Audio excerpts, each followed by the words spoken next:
શું દોસ્તો મજામાં? હું તો મજામાં જ છું. આપણું છે ને આનંદી કાગડા જેવું છે. ગમે તેવા દુઃખમાં પણ આપણે આનંદમાં જ રહેવાનું.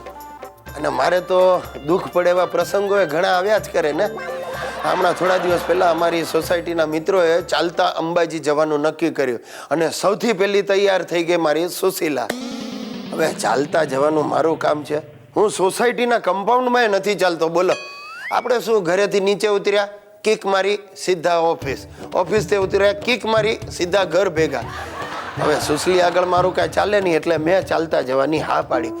હવે થયું એવું સાહેબ, ચંડોળા તળાવ સુધી અમે પહોંચ્યા ને ત્યાં તો કોણ જાણે કેમ મને કાંઈ હાફરો ચડ્યો, પરસેવે રેબઝેબ થઈ ગયો. અરે આમ ફેફસા ધમણની જેમ ચાલવા માંડ્યા અને આંખે અંધારા આવી ગયા ને હું રસ્તા વચ્ચે ઢગલો થઈને પડી ગયો. બધા ગભરાઈ ગયા. જીવતા જીવત મારી આમ ઠાઠડી ઉચકી અને બાજુમાં કેળાની લારી હતી એમાં મને નાખ્યો અને મેડિકલ કેમ્પમાં લઈ ગયા. તે ડૉક્ટરે તો આમ દૂરથી જ જોઈને કહી દીધું, કાંઈ નથી થયું, અમને ઊભા કરો. અરે પણ મને પૂછો, ત્યાં તો સુશલી આવી, એણે મને જોરથી 2 ચીમટા ભર્યા, ચીસ પાડીને ઊભો થઈ ગયો સાહેબ ને સંગ આગળ ચાલ્યો. હવે થોડું ચાલ્યા, એકાદ ગામમાંથી પસાર થતા હતા અને બધા ખાવા માટે રોકાયા અમે. અને મને શું દુર્બુદ્ધિ સૂજી, તે કૂતરું સૂતેલું એના ઉપર મેં આમ પૂરીનો એક ટુકડો ફેંક્યો અને કૂતરું ખાવાના બદલે મને ચોંટી પડ્યું. સાહેબ પછવાડેથી એક લોતીઓ કાઢી લીધો. અરે મારી તો ચીસ નીકળી ગઈ અને બૈરાઓ બધા કીકી કરીને હસવા લાગ્યા. એવો કાળ ચડ્યો, મને થયું કે જઈને બધી ડોસીઓના ગળા દબાવી દઉં, પણ દુખાવો એટલો થાય, કરવું શું? તે પાછો મને ગામમાં લઈ ગયા બીજા ડૉક્ટર પાસે. એણે જોઈને કાંઈક પાટાપિંડી કર્યા સાહેબ. અને મારાથી હવે ચાલવાની તો કોઈ ત્રેવડ જ નથી. બધા વિચારમાં પડ્યા કે હવે આગળ કેમ વધવું.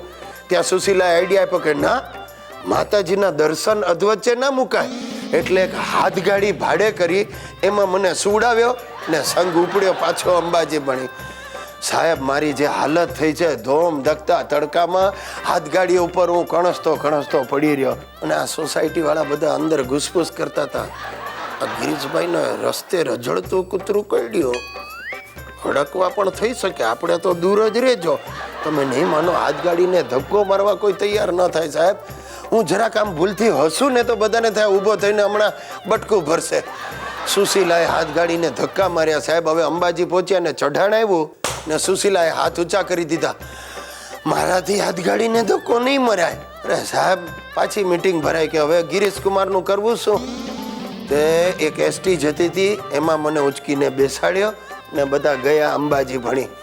સાહેબ આખી વાર્તાનો મર્મ શું છે કે ભગવાનની ઈચ્છા હોય, માતાજીની ઈચ્છા હોય તો જ એમના દર્શન થાય, બાકી પગથિયેથી પાછા ફરવું પડે. હવે અમારી સુશીલા માતાની ઈચ્છા હતી પણ અંબામાની ઈચ્છા નહોતી, એમાં મારા આ હાલ થયા. મિત્રો આજે મારે તમને આનંદના સમાચાર આપવાના છે. જોજો લ્યા, મારે ત્યાં બાબુ નથી આવવાનો. મારો બોસ મૂળજી મગરમચ્છ નિવૃત્ત થાય છે 2 દિવસ પછી. આખો સ્ટાફ આનંદમાં આવી ગયો છે કે આટલા વર્ષે છુટકારો મળશે. તમે નહીં માનો, મારા બોસે મૂળજીભાઈની સેવાની કદર રૂપે બહુ વિચાર્યા પછી એને સાયકલમાં હવા ભરવાનો એક પંપ ભેટ આપવાનું નક્કી કર્યું છે. કાળી ચૌદસને દિવસે જ કાળમુખો વિદાય થશે અને પછી આખું વર્ષ અમારે દિવાળી. એક મોટો વિદાય સમારંભ જેવું ગોઠવ્યું છે, જેમાં ઓફિસની બહેનો કર્કશ અવાજે પ્રાર્થના ગાશે. અને આ મૂળજીભાઈએ તો કેટલી તૈયારીઓ કરી છે. ચિત્તાની ચામડી જેવા કલરના કપડાનો એક સફારી સીવડાવ્યો છે. સમારંભમાં બિલાડા જેવા એના 2 પુત્ર રત્નો હાજર રહેશે અને સાથે હિડંબા જેવી એમની ધર્મપત્ની પણ ઉપસ્થિત રહેશે. આખા કાર્યક્રમનું સંચાલન મારે કરવાનું છે. અમારા ચેરમેન જીવનલાલ પણ હાજર રહેવાના છે. મૂળજીભાઈને રોકડ રકમની થેલી અર્પણ કરશે. હું એકલો જાણું છું એ થેલીમાં 501ના પરચુરણથી 1 પાઈ વધારે નહીં હોય, કારણ કે આ જીવનલાલ રજાના દિવસે ઘરે થીગડા મારેલું ધોતિયું જ પહેરે છે. જે હોય તે, પણ મેં મૂળજીભાઈને બિરદાવતી શાયરીઓ તૈયાર કરી છે. તમને સંભળાવું કે લીધી છે તમે ઓફિસની બહુ કાળજી, 25 વર્ષનો સંબંધ છે મારો તમારો મૂળજી. કેવી લાગી? એક બીજી પણ લખી છે કે લિફ્ટ બંધ હોય છતાં ચડતા તમે રોજ 10 માળજી. હવે 60 થયા લેજો તબિયતની કાળજી.